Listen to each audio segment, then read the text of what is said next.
Bell का जो फल होता है, बेलपत्री का फल, उसका जैसे गुर्दा, उसके अंदर का जो भाग होता है बेल का, वो गुर्दा, उसको अग्नि में जलाकर उसकी भस्म तैयार कर कर छान कर जब जब आपके यहां विद्वान ब्राह्मण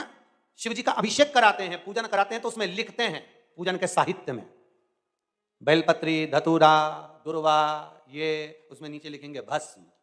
लिखते कि नहीं लिखते? लिखते हैं ना, भस्म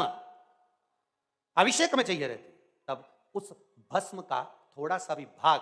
आप अगर शिव को समर्पित कर रहे हो तो ये जान लें कि शंकर मनवांछित फल प्रदान कर रहे हैं, शिव फल प्रदान कर रहे हैं। महाराज,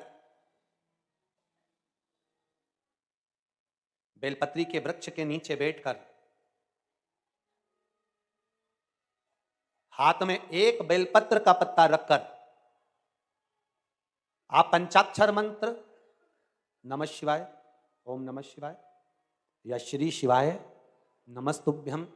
या महामृत्युंजय मंत्र का स्मरण कर रहे हो, पर डंडी का भाग अपनी ओर, बेलपत्र की बीच वाली पत्ती का भाग बीच वाली उंगली की ओर रखकर अगर आप स्मरण कर रहे हैं और अपनी कामना कर कर बेलपत्री के वृक्ष के नीचे बैठकर उस पत्ते को सम्मुख रखकर बाबा से विनय कर कर एकांत में उस बेलपत्री के वृक्ष की छांव में, बेलपत्री के वृक्ष की छांव आप कामना कर कर उस पत्ते को शंकर भगवान के ऊपर समर्पित कर रहे हैं, तो ये जान कर रखें कि पार्वती और शिव का मिलन करवा रहे हैं और अपनी मनवांछित फल कामना पूर्ण करवा रहे हैं। क्योंकि शिव और पार्वती का जब मिलन होता है, शंकर पार्वती जब एक दूसरे के सम्मुख में होते हैं, शिव और पार्वती जब एक दूसरे के सामने अपने बच्चों के कारण एक दूसरे के सम्मुख में आते हैं, तो उनके चेहरे पर प्रसन्नता का भाव आ जाता है।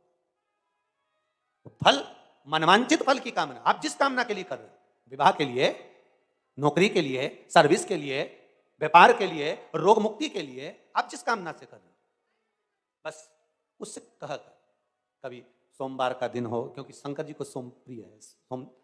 सोमवार का दिन, चंद्र का वार शिव जी को प्रिय है, शिव जी को प्रिय है।